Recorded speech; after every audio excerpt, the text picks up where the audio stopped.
on, Rangers! Come on, Rangers! Missed the whole game.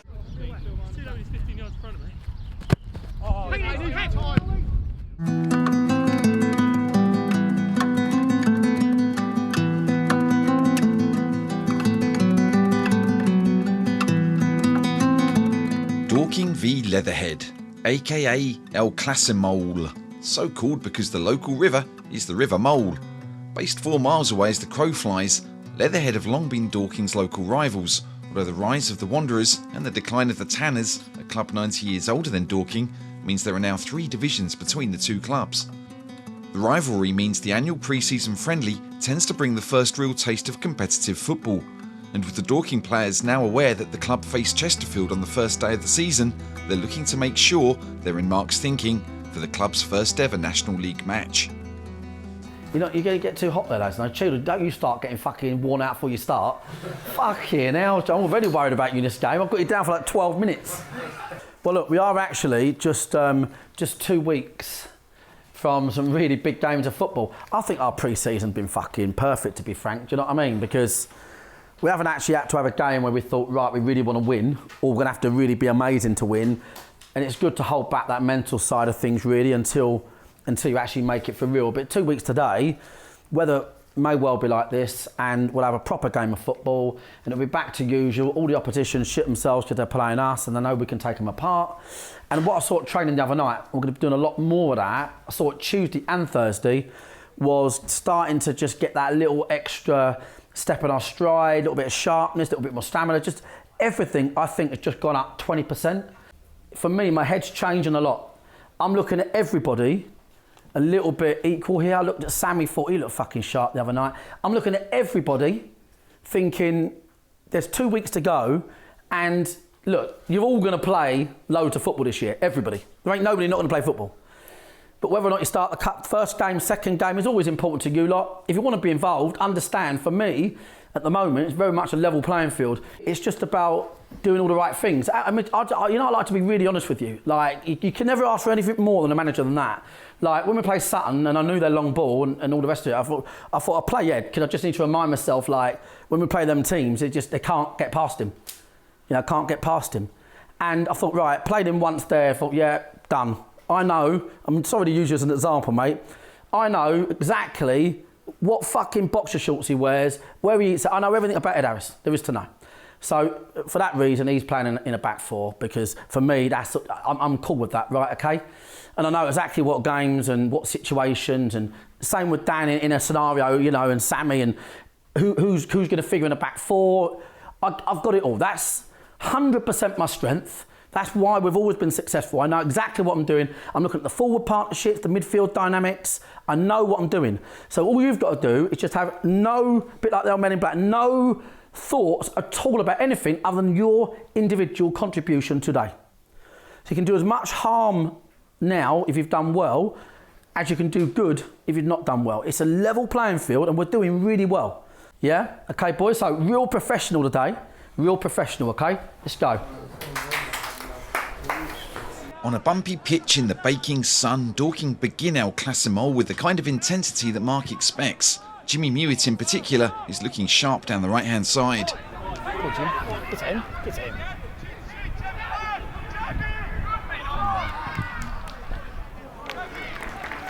The positive start deserves a goal, and one arrives 10 minutes in, only to be erroneously flagged offside. Shame for Bobby Joe. Bobby. Did look a bit, if I'm honest. Still, the false flag doesn't dampen Dorking's spirits, and Leatherhead remain pinned back as the Wanderers' machine steps up a gear.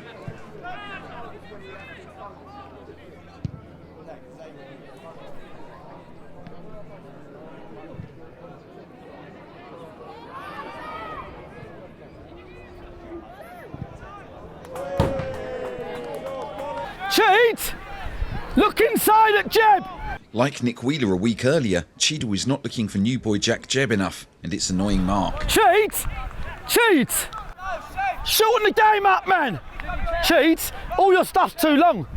It's all too fucking long. Shorten the fucking thing. It's hard to blame Cheadle for looking to the right wing, because that's where Dorking are having a lot of joy, thanks in part to Jimmy Mewitt's good start.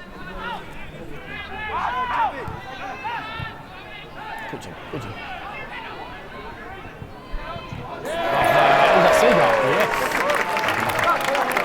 Who's that, Sega? The Mega Drive. Isn't he? The Mega Drive. Ryan, the Sega Mega Drive, swivels to volley in from close range and give Dorking a deserved lead. In Dino's absence, defensive coach Vern is sitting on the box, although he's forgotten to do the one thing that Dino does bring to the party, look after the stopwatch. Well, who's doing the time today? No, I forgot all about it. New boy Jack Jebb is looking to acclimatise himself in the middle of Dorking's midfield, but his passing isn't pleasing his gaffer. Come on, Jebby! Jebby, come on! Listen, Baz, tell Jebby to simplify it till he gets his range. Just till he gets that range, yeah. A ball down the Dorking left catches out Jordan Cheadle, and Leatherhead create their first opening of the day.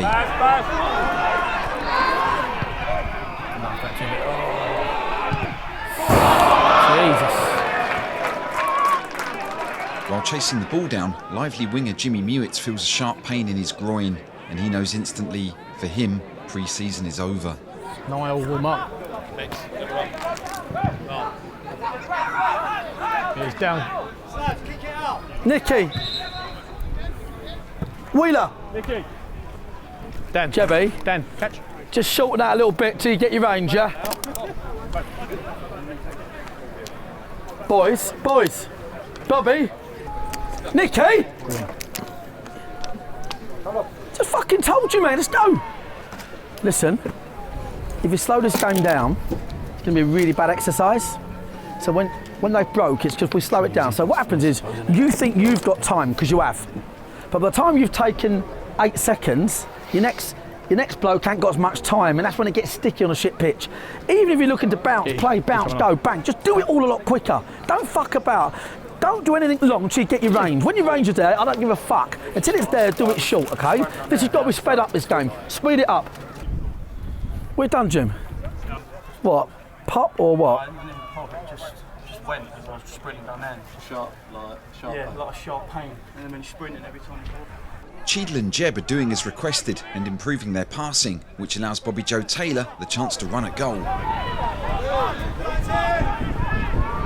one, of course.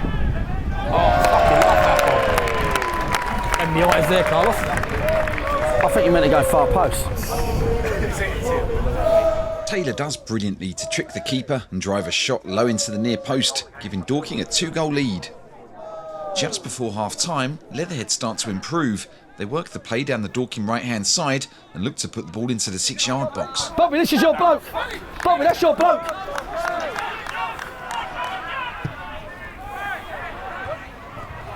Great fucking of Bob, it's your bloke. It's your bloke. He passed round him. You still have to. Bob's got to go with him. You still have to. A trialist crosses in for target man Dave Tarpey, and his header squeezes past Slav Huck to make it 2-1. You've got to be aware he's about to fucking get past you. I'm expecting it, thinking that we're all going to go and press. Yeah, Bob, honestly, I promise you now, it's your fault. Leatherhead have pulled a goal back, but Dorking are still confident of extending their lead, and it's about time Alfie Rutherford got involved. Alfie, round the corner. Alfie. Go on, Alfie.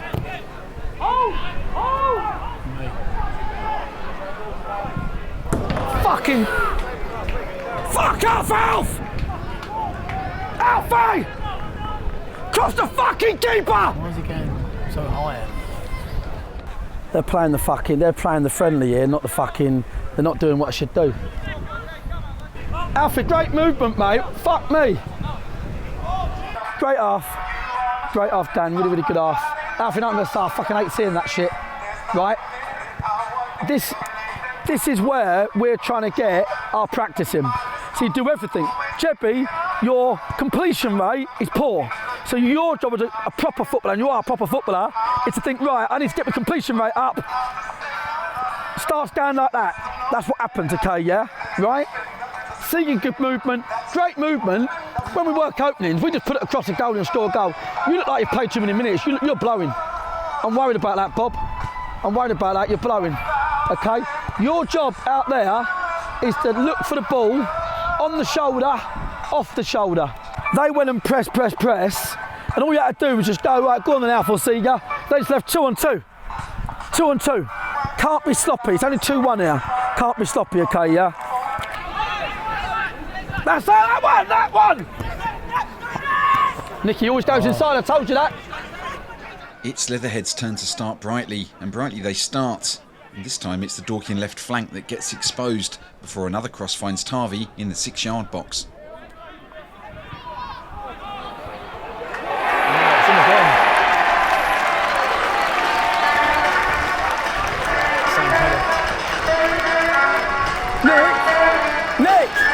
Nicky! Are you always going inside? Wanderers need to find a bit more fight, and new winger Adam Meckie looks to provide it, teeing up Harry Ottaway in the process. Done well there, though.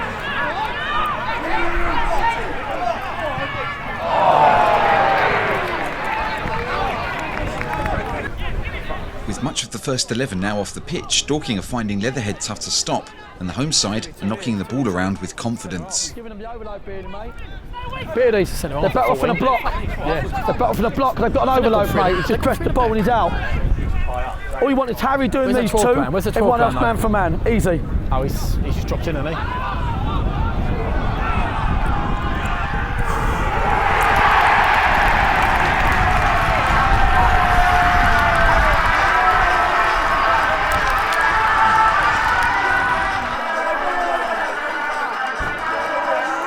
The Dorking defence is ripped wide open, and a man that the Leatherhead Twitter feed describes as number 16 slots past Slav to give Leatherhead the lead. The goal wakes Dorking up, and with a handful of minutes remaining, they push for a third.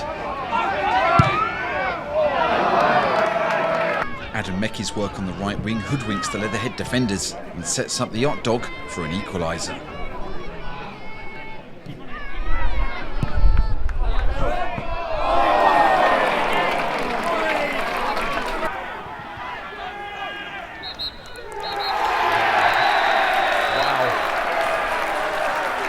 Well done, mate. Well played. Nice one. Well done, mate. Well done, mate. Thank you, mate. Cheers, mate. Cheers, boys. Enjoy that, mate. Now, we forgot to mention, this annual game is known as the Advertiser Trophy. Probably should have said that earlier.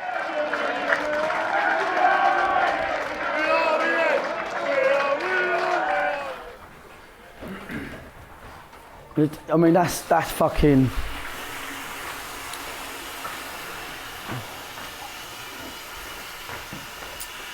Before the game, I've like given you a bit of praise for like where I think we are. Obviously, I want to make it a good environment, so I want to make sure that we are in a good frame of mind when we play. What I don't want to do is mug you off and get you in here before the game and literally be in your faces to say that this is the World Cup and we got to win, and start bullying you and threatening you, going, this is what I want, if you don't do it, you ain't playing again, you're I love to be honest with you and be respectful, and then hope that you lot, in your day job, turn up and do the right things. And then the 1 or 2 instructions you get, you do it. I thought the unilateral thing for me was too quiet, way too quiet, way too quiet. I thought the desire to win the game was only there for the last 10 minutes when we thought, shit. I'm concerned with 1 or 2 people's sharpness, is step 4 players, getting the ball, crossing it, shouldn't happen. You know me, I'm not gonna take gambles with players in that division. We're already pushing water uphill to be in that division, and we've got to be really, really good. We've given fucking a team 3 leagues below, and literally 5 minutes in a car, and Dan, I can tell he's fucked off because he lives here. We've given them a trophy, and the whole internet tonight will go, fuck me, they just got beat. Was it their first team squad? Yeah, all of them. But listen, they can have it, a fair play. He had a good little block shape on, but, you know, we should have obviously scored about 10 goals. Please make sure this brand new kit goes in the right way. See you Tuesday. The biggest concern was how quiet we were and how shit we were individually. What you've got is you've got sort of players that are ruling themselves out, like they're just not they're not going to play. Is it really an issue to have a challenge pre-season? Is it fuck? Is it fuck? Because you need, it's a bit like, you need that little cattle prod. They need it. They'll go home tonight, some of them thinking, shit. They'll train better, they'll work harder. So it's not a massive issue in the bigger picture. But some players are ruling themselves out.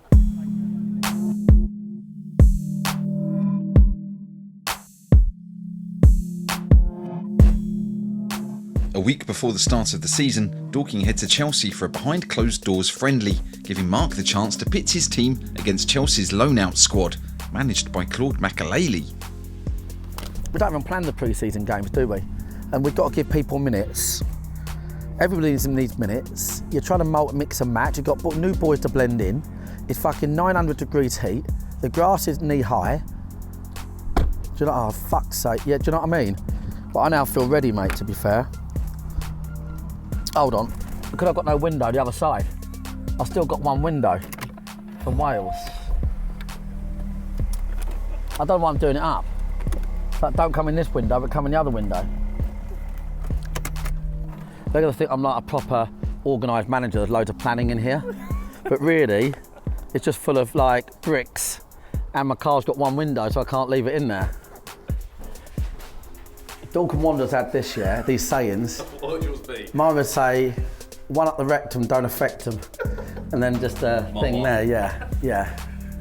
Mitchell? Done by the fucking sprinklers out there. It's got done. What, is it that pitch there? Where's our changing room? Never write off the Wanderers, Mark White. Floodlights over there.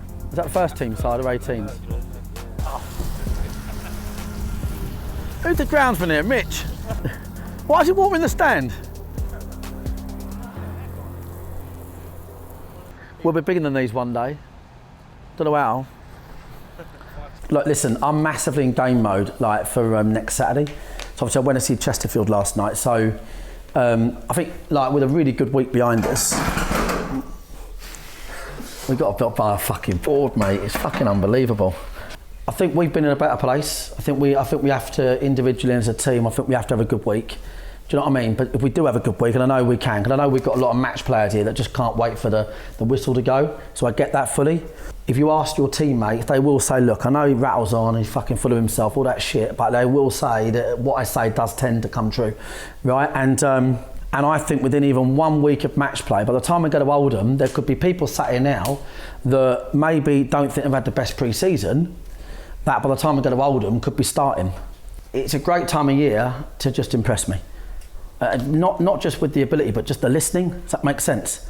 Yeah? Okay? Good. Out there in 10 minutes. As grateful as we are to the Chelsea people for letting us in to film, they did only allow one camera to be used, so we're not exactly overwhelmed with footage here. Unlike the Chelsea loanee team, who seem to be rather overwhelmed at how well Dorking can keep the ball. Indeed, Marc's side dominate possession for much of the first half, even with the likes of World Cup semi-finalist Michy Batshuayi on the pitch. And truth be told, there's probably some other fairly well-known names out there, but we didn't have a team sheet and they're not wearing names on the shirts, and well, we don't watch a lot of Chelsea. Nicky, shoulder! In the first half, Dorking are largely full strength, with only the injured Jimmy Mewett and long-term absentee Matt Briggs missing. And the confidence they have against a team worth around, I don't know, £100 million probably, is remarkable to watch. Off you go, get it out your feet, get it out your feet, off you go, get it out your feet. Start again, Macca, start again, other side, Barry Fuller, other side. One ball!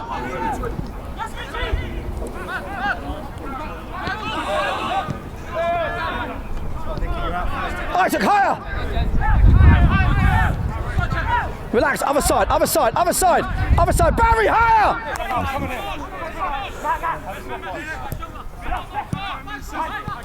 Stay with your man, Josh! Beardy, get the two midfielders picking up the two midfielders. That's all they got to do. Here at Bunch of Amateurs, we really do like to see red kits versus blue kits. It's a childhood thing. But we did wonder why neither team was wearing a kit designed by the guys at FCFootballKit.com, because we like them so much we think pretty much every team should be wearing their gear. Anyway, back on with the show. Josh, get picked up! Who's the 2 centre mids? What numbers? 24, 22 and then the other one. But the Right. other one's coming in deep as well. No, it's a man-for-man game. It's a man-for-man game. Where are they? Dan! 1, 2, 3. But then Right, push them on. Set early. Spin, Nick. Good lad. Dorking's factory setting pattern of play continues to outwit the Chelsea midfield and does eventually lead to a decent opening. Niall McManus overlaps Barry Fuller and his cross causes havoc in the Chelsea box. Second! Good save. Great save. Nick Wheeler is disappointed to see the keeper smother his efforts, and Alfie Rutherford soon gets a half chance too. Higher! Josh! As it goes Michu Batshuayi has been rather quiet, and when he does get onto the ball in the box, it leads to a fate worse than a conceded goal.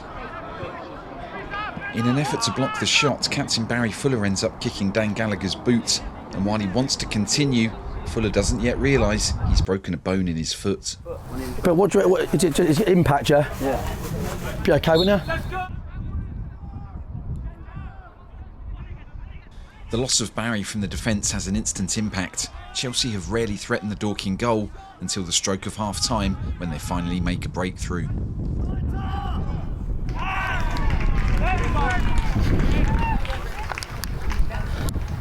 Bobby will have it! Bobby will have it! Oh, it's hard. No, mate. Blind balls. With many of Dorking's first-team players rested in the second half, Chelsea take control, and they soon create a series of openings as the Wanderers players struggle to keep up the pace.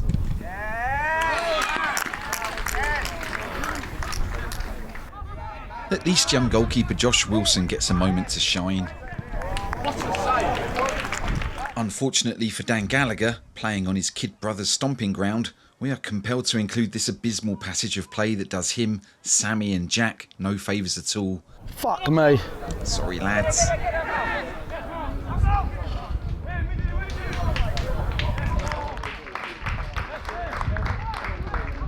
The scoreline doesn't quite reflect how the game has gone for Dorking, who for much of the time matched their opponents and even outboxed them, but with players like this number 35 chap showing their fleet of foot ability, it's a credit to Dorking that it wasn't a bigger defeat.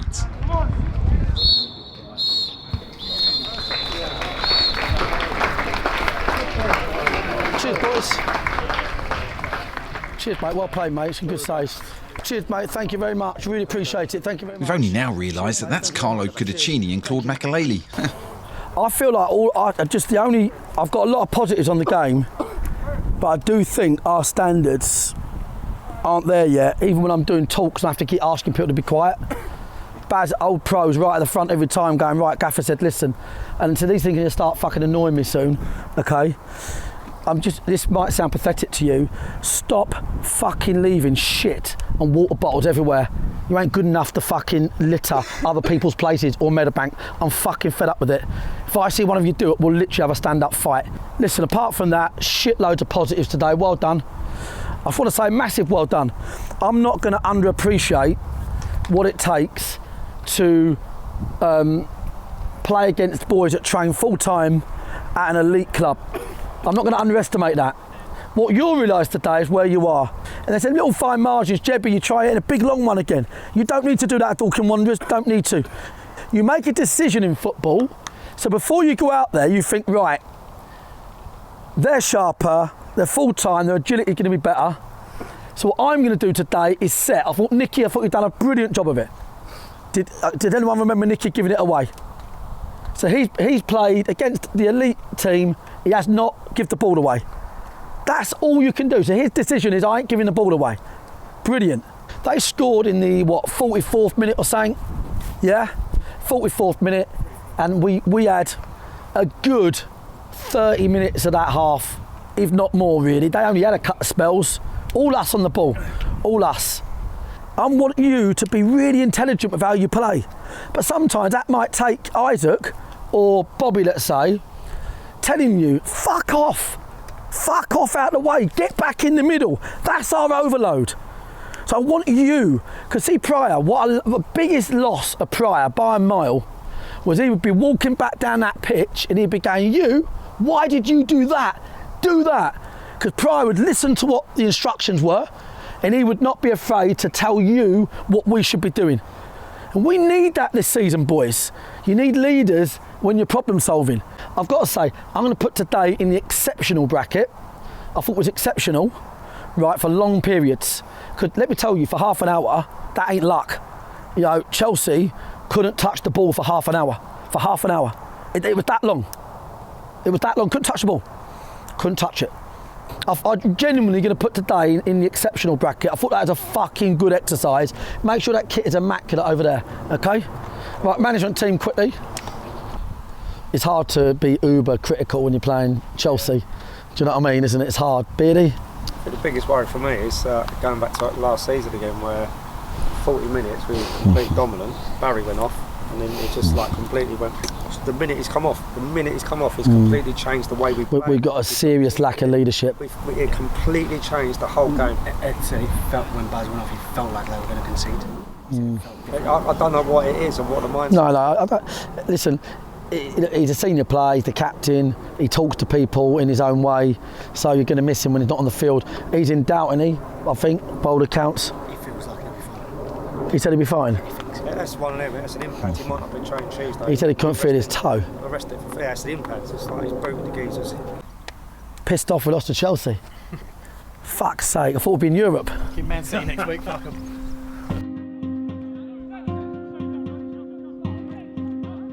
Dorking are days away from embarking on their first season in the National League with the visits of Chesterfield, a team 121 years older than Marc's club. Chesterfield once made it to an FA Cup semi-final, and they've played at home in front of 30,000 people. They're among the favourites to win the league, and they'll be heading to Meadowbank wondering who these new boys are. If they haven't watched this show at least, which they probably should have because it saves the scouts a lot of work. After a pre-season of mixed fortunes, Marc and his coaching team have to once again figure out how to make it at a new level. From what you've seen in pre-season, from what's happened in the Sutton game, the Chelsea game, what have you learnt over the last couple of months, and what do you think it means for the coming season? Well, I just think we're going to have a real challenge to get off and running, because in reality we've moved on players that we would have rather kept, really, or players have moved on that we would have rather kept, and the season finished later than any season on record. Last week of May, we already couldn't plan for the next season because obviously it goes from regional to national. So we had no opportunity to talk to any players about next season because, well, what league you in? Don't know. Hold on, mate. Hold off signing elsewhere just in case we get promoted, or hold off signing elsewhere in case we stay where we are. We had to literally leave all recruitment and conversations to existing players until we'd finished, and then we have 4 weeks. So we didn't even attempt to do our normal bit. The team building is going to have to happen during the season, but then we've lost Jimmy and Barry on the eve of the first game. We've already got a few challenges there, and you know I'm excited because in my head I'm thinking Wanderers will do Wanderers things. We'll find a way of being great, but realistic, knowing we're going to play some massive clubs that are going to. I mean, these clubs have been training 5 weeks every day. I hope the club can cope. That's my feeling. Off the field, on the field, you're always going to worry. This is a higher echelon of clubs you're dealing with. But my emotion is, how soon can we have great moments? There's never been a season, Rich, where we've not had crazy firsts. Never. Last season, the highest ever position finished in the league, first ever promotion, biggest ever FA Cup run. We always create different firsts, highest attendance. What's the first going to be this year? Because there fucking will be some.